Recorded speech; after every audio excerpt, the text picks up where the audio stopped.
নমস্কাৰ বন্ধু বান্ধৱীসকল, মোৰ অন্য এটা নতুন ভিডিঅ'লৈ আপোনালোকক স্বাগতম জনাইছোঁ।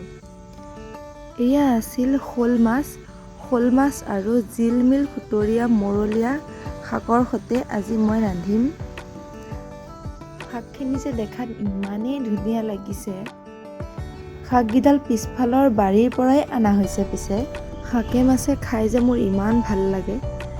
প্ৰথমতে এইখিনি ধুনীয়াকৈ ধুই আমি কাটি লৈছোঁ। কাটি লৈ মাছটো মই বাছা নাই, পিছে মাহে বাছি দিছে।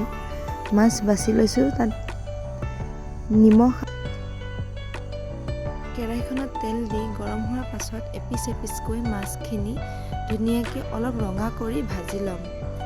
আপোনালোকে মাছ ভাজিব জানেই, সেইবাবে ইমান বেছি দেখুৱাই নাথাকোঁ, অলপ দেখুৱাইছোঁ। মোৰ মাছখিনি ভাজা হৈ গ'ল। পিছে কেৰাহীখনত থকা তেলতে আৰু অলপ তেল দি তাত গৰম হোৱাৰ পিছত পাঁচফোৰণ ঢালি দিছোঁ। পাঁচফোৰণকেইটা অকণমান ৰঙচুৱা হোৱালৈ থৈ তাত আকৌ পিঁয়াজ দিছোঁ।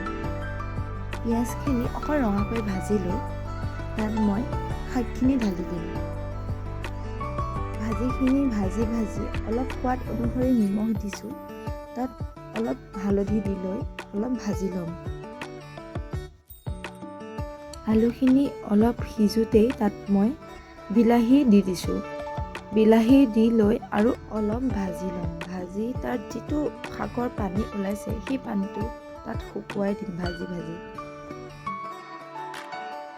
ভাজি হৈ গৈছে, তাত মই পানী দিম। গৰম পানী দিব, ঠাণ্ডা পানী ইমান ভাল নালাগে। গৰম পানী দিলে বেছি সোৱাদ হয়। পানী দি লৈ অলপ লৰাই দিছোঁ। তাত এটা উতল আহোঁতেই তাত মই এপিচ এপিচকৈ মাছখিনি দি দিছোঁ।